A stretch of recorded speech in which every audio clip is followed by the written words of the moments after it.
이 시간 우리에게 주신 하나님의 말씀은 고린도전서 1장 26절에서 31절까지의 말씀입니다. 고린도전서 1장 26절에서 31절까지의 말씀. 제가 가진 성경으로는 신약성경 264쪽에 있습니다.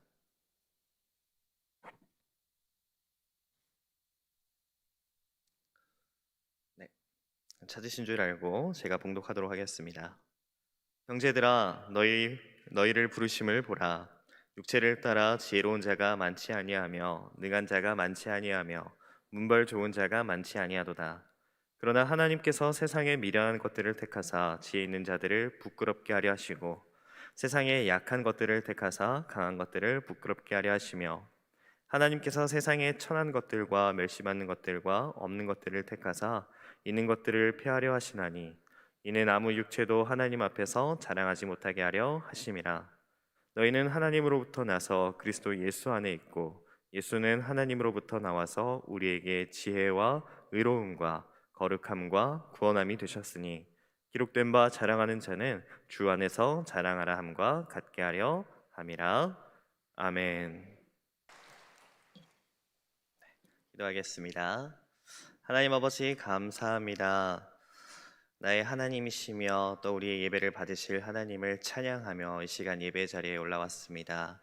하나님 아버지, 이를 찬양하며 예배하는 모든 주님의 백성들에게 마당만 밟고 가지 않고 하나님의 은혜의 가운데 든든히 설 수 있는 시간 되게 하여 주시옵소서. 이 시간 우리에게 하나님의 말씀을 주셨사오니 듣는 자와 전하는 자가 하나님의 은혜로 살게 하여 주시고 깨닫는 은혜, 또 이 말씀을 가지고 실천할 수 있는 은혜도 더하여 주시옵소서. 감사드리며 예수님의 이름으로 기도드립니다.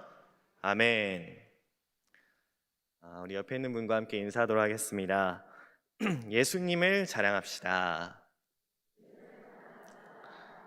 네.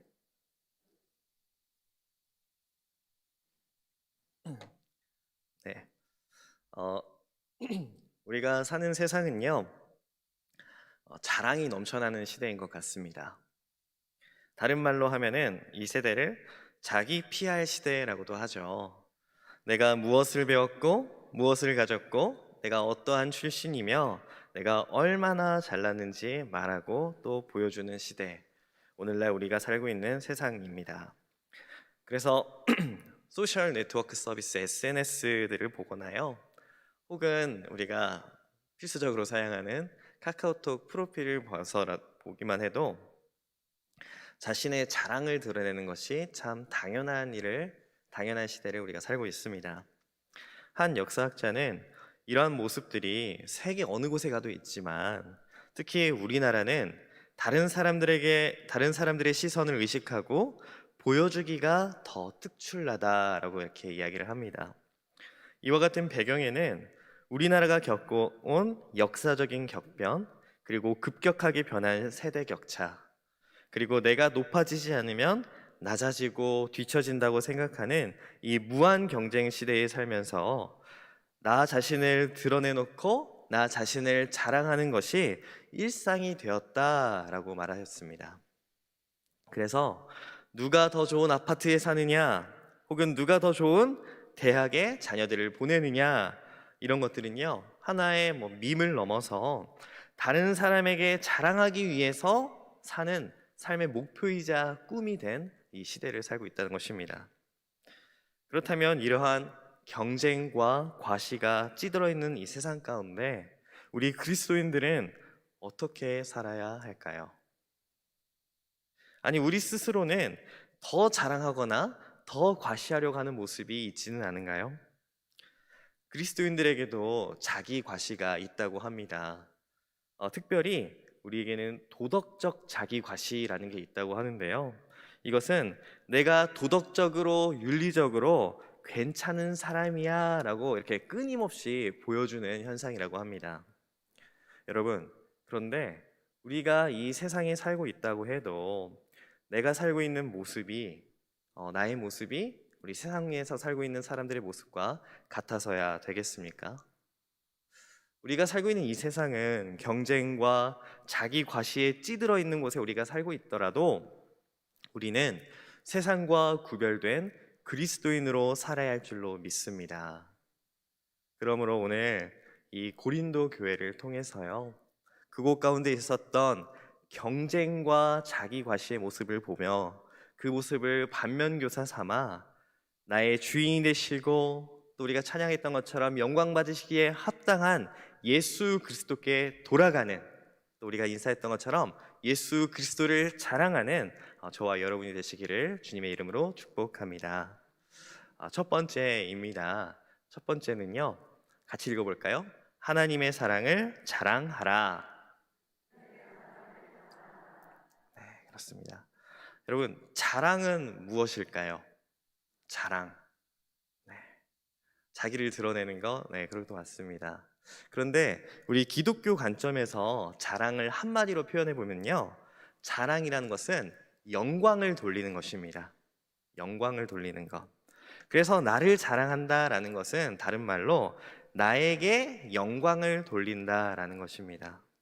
우리가 앞서 예수님을 자랑합시다라고 인사했잖아요. 그래서 이 말은 예수님을 자랑합시다, 예수님에게 영광을 돌립시다라는 의미로 우리가 말하는 것입니다.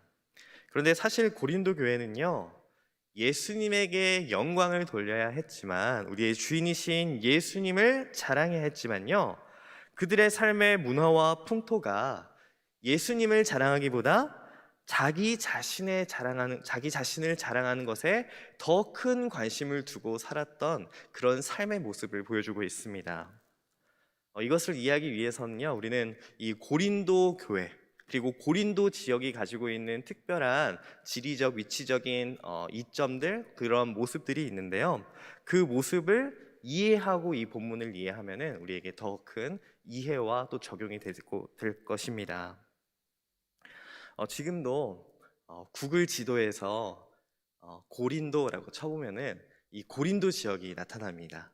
성경에 있는 이 지역이 없어진 지역도 많이 있지만 지금도 현존하는 지역이 참 많이 있어요. 이 고린도 지역은 그리스의 한 도시인데요, 그리스가 이렇게 길쭉하게 있다라고 한다면은 맨 마지막 밑에 반도가 펠로폰네소스 반도입니다. 그리고 이 펠로폰네소스 반도와 이제 그리스 본토를 이어가는 이 아주 얇은 도로와 이제 그 지역이 있는데요, 그 지역에 위치해 있는 게 바로 이 고린도 지역입니다. 궁금하시면은 이제 집에 가셔서 구글 지도로 고린도 한번 쳐보시면은 고린도 지역이 이렇게 생겼구나라고 보실 수 있을 거예요. 그런데 이 고린도라는 곳은요, 예전부터 바다를 인접해 있었기 때문에 그래서 항구 도시로 아주 발달이 많이 되어 있었던 곳입니다. 그래서 그리스 사람들이 바다로 나아가기 위해서는 먼저 이 고린도 도시를 지나야 했고, 또 고린도는 이탈리아 인접한 이오니아 바다, 그리고 튀르키예, 지금 터키가 아니라 튀르키예죠, 튀르키예에 있는 이 바다를 잇는 아주 중요한 교통의 중심지였습니다. 그래서 이곳에는 무역이 발달되어 있고 또 특별히 상업이 극도로 발달이 되어 있었습니다. 뿐만 아니라 이 도시에는 많은 수공업자들, 예를 들면은 보석을 세공한다던가 금과 같은 이 귀중품을 세공하는 사람들이 넘쳐났습니다. 그래서 자연스레 이 고린도 도시는요, 여러 인종들과 여러 민족들이 모여서 살게 되었고요, 그리고 이곳에 활발한 무역과 시장 경제를 통해서 급속도로 부를 축적한 사람들도 많았다는 것입니다. 그래서 어떤 목사님은요, 어떤 교수님은 이 고린도에서 이렇게 부를 급하게 축적한 사람을 졸부라고 말하면서 이때 당시의 사람들의 모습을 이렇게 설명하기도 하셨습니다. 고린도 사람들은 그들의 상업인 이제 보석을 세공하는 일, 이 보석을 가지고 자기를 치장하고 자기가 얼마나 가지고 있는지 이 부를 자랑하기를 좋아했다고 합니다. 뿐만 아니라 많은 노예들을 소유하면서 내가 이 정도 힘이 있는 사람이야, 내가 이 정도의 권력을 가지고 있는 사람이야 라면서 자랑을 했던 사람들입니다. 뿐만 아니라 이렇게 돈이 쌓이고 부가 쌓이다 보니까 돈이 많은 사람들은 사회적인 입지가 높아지잖아요. 그래서 사회적인 입지가 높아지면서 사회 계급의 차이와 빈부격차도 급격하게 이루어진 도시다라고 우리는 알 수 있습니다. 이와 같은 사회 상황과 풍토가 고린도 지역과 고린도 교회의 모습이었습니다. 다시 말해서 고린도의 지역적인 이 특색이 고린도 교회 안과 고린도 교회 안에 있는 성도들에게도 들어왔다는 것입니다. 오늘 본문에 자랑하다라는 단어가 등장하는데요. 이 단어의 사전적인 의미는 머리를 꼿꼿이 세운다라는 뜻입니다. 그래서 교회 안에서도 사람들이 세상에 있는 사람들과 다르지 않게 머리를 꼿꼿이 세우며 살았던 사람들이 많았다는 것입니다. 왜? 자기를 자랑하고 자기를 과시하기 위해서 이런 사람들이 교회 안에 많이 있었다는 것입니다. 그런데 여러분, 사도 바울은요, 이처럼 자기 자신을 자랑하며 머리를 꼿꼿이 세우는 자들을 무엇이라고 하냐? 너희들은 자랑하고 있지만 사실은 자랑할 것이 없는 자들이다 라고 이렇게 부릅니다. 오늘 본문 말씀 1장 26절을 같이 읽어볼까요? 시작. 형제들아 너희를 부르심을 보라. 육체를 따라 지혜로운 자가 많지 아니하며 능한 자가 많지 아니하며 문벌 좋은 자가 많지 아니하도다. 아멘. 성경학자들은 고린도 교회의 주 구성원들이 아까 말씀드렸던 정말 부를 많이 쌓았던 그런 사람들보다는 고린도 교회의 성도들의 대부분은 노예이지만 자유의 신분을 가지고 있는 이런 해방 노예였거나 상인이었거나 혹은 주인이 있는 종속되어 있는 노예들이 많았었다라고 이렇게 이야기를 합니다. 다시 말해서 평민에서 하층민으로 교회 구성원들이 대부분 이루어졌다는 것입니다. 이 의견이 설득력 있는 이유는요, 그때 당시에 이 고린도 도시에 약 60만 명의 사람들이 살았는데 놀랍게도 40만 명의 3분의 2에 되는 숫자들이 노예였다라고 합니다. 물론 여기에는 자기가 스스로 노예가 된 사람도 있고 임금을 받으면서 노예 일을 하는 사람들도 많았지만 그만큼 그곳에는 하층민들, 평민이지 못하는 하층민들도 많이 살았다는 거예요. 그래서 고린도 교회 안에서도 귀족과 같은 상류층의 사람도 많이 있었는데 대부분의 사람들은 배운 것도 많이 없고 능력도 없고 좋은 가문이 아닌 사람들이 더 많았다는 것입니다. 그런데 여러분, 배운 게 많이 없어도 또 가진 게 없는 사람들이어도요, 사실 우리 인간의 본성 가운데 하나가 내가 없어도 다른 사람과 비교하면서 내가 이 사람보다는 낫다 하며 자랑을 한다는 것입니다. 우리 인간의 연약한 부분이 이런 부분입니다. 나보다 더 배운 것도 많고 괜찮은 사람들, 가진 것도 많은 사람들을 보면요, 시기하고 질투할 때가 있습니다. 그래서 수가 틀리거나 싸우게 되면은 이렇게 하는 말이 있죠. 네가 그렇게 잘났어? 네, 이 말은 그 사람이 그렇게 많이 있다고 해도 내가 그 사람을 인정하지 않겠다라는 이런 말이지 않습니까? 그런데 또 우리 인간의 연약한 모습 중에 하나가 어떤 모임이 있는데 나보다 덜 배우고 나보다 가진 게 없는 사람이 있으면요, 속으로 안도한다는 거예요. 아, 내가 그래도 저 사람보다는 나으니까, 내가 저 사람보다는 괜찮은 사람이니까 이렇게 생각을 한다는 것입니다. 여러분, 이게 우리 인간의 약점이고 죄가 우리에게 들어왔을 때부터 우리에게 숨길 수 없는 본성이 이렇다는 것이에요. 오늘날에도 그렇지 않습니까? 무한한 경쟁과 비교, 그리고 남을 깎아야만 내가 올라갈 수 있다고 여기는 이러한 시대의 모습이 고린도 교회뿐만이 아니라 21세기를 살고 있는 우리에게도 분명히 있습니다. 그런데 사도 바울은 여기에서 이렇게 말합니다. 우리 그리스도인의 자랑은 네가 무엇을 가졌거나 네가 무엇을 이루었거나 네가 무엇을 해냈어도 그것이 자랑이 아니다. 우리 그리스도의 자랑은 지혜도 능력도 가문도 아니고 오히려 우리의 연약함과 약함, 그리고 멸시를 받음으로 하나님의 능력을 나타낼 수 있다라고 말하는 것입니다. 고린도전서 1장 27절과 28절입니다. 우리 같이 읽어보겠습니다. 시작. 그러나 하나님께서 세상에 미련한 것들을 택하사 지혜가 있는 자들을 부끄럽게 하려 하시고 세상에 약한 것들을 택하사 강한 것들을 부끄럽게 하려 하시며 하나님께서 세상에 천한 것들과 멸시받는 것들과 없는 것들을 택하사 있는 것들을 폐하려 하시나니. 아멘. 여러분, 자랑하지 못하는 이 부끄러움이 있지 않습니까? 나의 미련함, 나의 약함, 나의 천함과 멸시도 하나님께서는 귀하게 사용하실 수 있다라는 것입니다. 오히려 하나님은 이러한 우리의 약점들을 통하여 하나님의 강함과 하나님의 지혜를 자랑하는데 사용하시겠다라는 것입니다. 우리가 방금 27절과 28절을 같이 읽었는데요. 읽으시면서 눈에 들어오신 분들도 있으실 것 같은데요. 27절과 28절에 공통적으로 반복적으로 등장하는 단어가 있습니다. 어떤 단어일까요? 바로 택하셨다라는 단어입니다. 여러분, 하나님께서 고린도 교회 성도들을 택하셨습니다.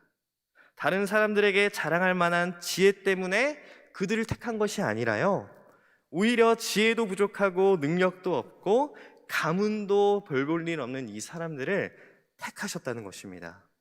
이러한 하나님의 선택 배경에는 그들이 잘나서 선택한 것이 아니라, 많이 가져서 선택한 것이 아니라 하나님의 아무 조건 없는 그분의 사랑으로 인한 선택인 것입니다. 여러분, 칼빈의 5대 교리 중에 무조건적인 선택이 있습니다. 영어로 하면은 unconditional election이라고 해서 하나님은 아무런 조건 없이 우리 성도를 부르시고 더 나아가서 나를 하나님의 자녀로 삼으셨다라는 이 아주 중요한 교리가 있습니다. 바로 이것이 우리가 은혜라고 부르는, 하나님의 자녀가 되는 권세를 주신 이 은혜라고 부르는 것입니다. 구약의 이스라엘도 마찬가지입니다. 어떤 분은요, 지금도 이스라엘과 유태인을 그렇게 부러워하시는 분들이 있으시더라고요. 여러분, 유태인 하면 어떤 사람들이 생각이 납니까? 노벨상을 많이 탄 민족, 또 스티븐 스필버그나 아인슈타인과 같이 창의력도 좋고 머리가 명석한 그런 민족, 이렇게 생각을 하시지 않습니까? 또 뿐만 아니라 세계 경제를 이끌고 가는 사람들이 유태인이라고 하지 않습니까? 그래서 유태인들은 정말 특별한 사람들인가 봐, 하나님께서 어떤 특별한 복을 주셨나 봐, 이렇게 생각을 하시는데요. 사실은 하나님은 이스라엘도 유태인도 아무런 조건 없이 선택하셨습니다. 그 선택이 어떤 선택입니까? 하나님께서 아브라함을 통해 이스라엘을 선택하셔서 이스라엘을 통해 많은 민족들이, 많은 열방들이 주님께로 돌아올 수 있도록 제사장의 나라를 삼아 주셨습니다. 또한 우리 주 예수 그리스도도 아브라함의 후손 이 이스라엘 민족을 통해 우리에게 오셨습니다. 이것 또한 이스라엘이라는 나라가, 유태인이라는 나라가 대단해서 똑똑해서 좋은 사람들이어서 절대가 아닙니다. 오히려 이스라엘은요, 다른 나라들보다 수도 적고 힘도 연약했을 뿐만 아니라 그들의 민족성이라고 이야기할까요? 지금도 해외에서 유태인들과 대화를 하거나 그들의 습관을 보면요, 유태인들, 중국 사람들을 좋아하지 않는 것보다 유태인들을 사람들이 더 많이 싫어하거든요. 그럼에도 불구하고 하나님은 이스라엘을 선택하셨습니다. 하나님께서 이스라엘을 왜 선택하셨는지 성경은 분명하게 기록이 되어 있습니다. 신명기 7장 7절과 8절입니다. 제가 읽어드리도록 하겠습니다. 신명기 7절과 7절 8절입니다. 여호와께서 너희를 기뻐하시고 너희를 택하심은 너희가 다른 민족보다 수요가 많기 때문이 아니니라. 너희는 오히려 모든 민족 중에 가장 적으니라. 여호와께서 다만 너희를 사랑하심으로 말미암아 또는 너희의 조상들에게 하신 맹세를 지키려 하심으로 말미암아 자기의 권능의 손으로 너희를 인도하여 내시되 너희를 그 종 되었던 집에서 애굽 왕 바로의 손에서 속량하셨나니. 아멘. 8절 앞부분이 이렇습니다. 여호와께서 다만 너희를 사랑하심으로 말미암아. 여러분 아멘이십니까? 그렇습니다. 사랑하는 성도 여러분, 이스라엘 백성을 선택하시고 고린도 교회의 성도를 선택하시며 지금 이 자리에 나와 있는 저와 여러분을 선택하신 것은요, 하나님의 사랑 때문입니다. 여러분, 세상에서 가장 귀한 하나님께서 나를 사랑하신다는데 우리가 무엇을 더 자랑할 것이 있겠습니까? 세상에는 지금도 자기를 자랑하고 자기에게 영광 돌리기 위해 최선을 다하며 노력을 하고 또 무슨 수를 써서라도 내가 다른 사람들 위에 더 앞서야지, 더 위에 올라가야지, 이 경쟁에서 이기려고 경쟁에서 이기고 승리하려고 노력을 하고 있는데요. 그러나 우리 그리스도인들의 자랑은 내 자랑이 아닙니다. 오히려 나의 미련함과 나의 약함과 멸시 천대받음을 통해 하나님께서 세상에 있는 것들을 부끄럽게 하신다는 것을 믿고 아무도 그 앞에, 하나님 앞에 자랑할 것이 없음을 깨달아야 합니다. 그러므로 여러분, 자기 자신을 자랑하는 것을 사랑하는 이 세상과 닮지 않고 나를 사랑하시는 하나님의 사랑을 자랑하시기를 바랍니다. 아멘. 두 번째로는 그리스도 예수를 자랑하라입니다. 함께 같이 읽어보도록 하겠습니다. 시작. 예수 그리스도를 자랑하라. 아멘. 오늘 본문의 26절부터 29절의 말씀은 자랑의 부정적인 모습을 보았다면 30절과 31절은 자랑의 긍정적인 면을 우리는 볼 수 있습니다. 우리의 육신은 자랑할 것이 없으나 우리가 자랑할 오직 한 분, 예수 그리스도가 우리에게 있습니다. 여러분, 예수님을 자랑하는 것은요, 참 기쁜 일이에요. 왜냐하면 예수님을 자랑하는 것은요, 예수님이 나에게 얼마나 좋은 분이신지 고백하고 또 간증하는 일이기 때문입니다. 여러분, 나를 자랑하면요, 다른 사람으로부터 시기와 질투가 생깁니다. 그러나 예수님을 자랑하면요, 하나님의 사랑과 영혼 구원의 능력이 있음을 믿으시기 바랍니다. 그래서 오늘 고전 1장 30절 본문 말씀도 같이 읽어보겠습니다. 시작. 너희는 하나님으로부터 나서 그리스도 예수 안에 있고 예수는 하나님으로부터 나와서 우리에게 지혜와 의로움과 거룩함과 구원함이 되셨으니 아멘. 여기에 이렇게 분명하게 기록되어 있지 않습니까? 30절. 너희는 하나님으로부터 나서 그리스도 예수 안에 있다라고 기록하고 있는 것입니다. 하나님으로부터 났다 하는 것은 우리는 하나님의 자녀라는 것입니다. 하나님의 자녀라는 것은 신분이고요, 그리스도 예수 안에 있다라는 것은 상태를 말합니다. 그래서 하나님의 자녀가 된다면 예수 안에 있는 사람이 되는 것입니다. 예수님 안에 있으면요, 참 좋습니다. 예수님 안에 있으면요, 우리는 그 은혜로 살아가게 됩니다. 그런데 우리는 그 은혜로 살아가는 것뿐만이 아니라 이 세상을 살아가면서 꼭 필요한 지혜도 우리에게 주신다는 것이에요. 오늘 본문은 우리에게 있는 이 예수 그리스도, 정확하게 말하면 그리스도 예수입니다. 그리스도 예수의 지혜를 자랑하라 라고 이렇게 말하고 있습니다. 그리스도 예수의 지혜는 오늘 본문에 세 가지로 말하고 있습니다. 본문에 보면은 지혜와 의로움과 거룩함과 구원 이렇게 네 가지로 보이기도 하지만 사실은 의로움과 거룩함과 구원함이 이 지혜 안에 있음을 말하고 있습니다. 그래서 우리에게 꼭 필요한 지혜, 예수 그리스도 안에 있음으로 얻을 수 있는 지혜의 첫 번째는요, 하나님의 의로움이 우리에게 있다라는 것입니다. 세상의 어떤 지혜도 우리를 깨끗하다, 우리를 의롭다 할 수 있는 지혜는 세상에 아무것도 없습니다. 오직 예수 그리스도만이 우리를 의롭게 여겨주시고 하나님의 자녀가 되는 권세를 주신다는 것입니다. 두 번째 지혜는 거룩함의 지혜가 우리에게 있습니다. 우리 예수 그리스도 이름 외에는 거룩함은 하나님의 자녀들이 갖는 속성입니다.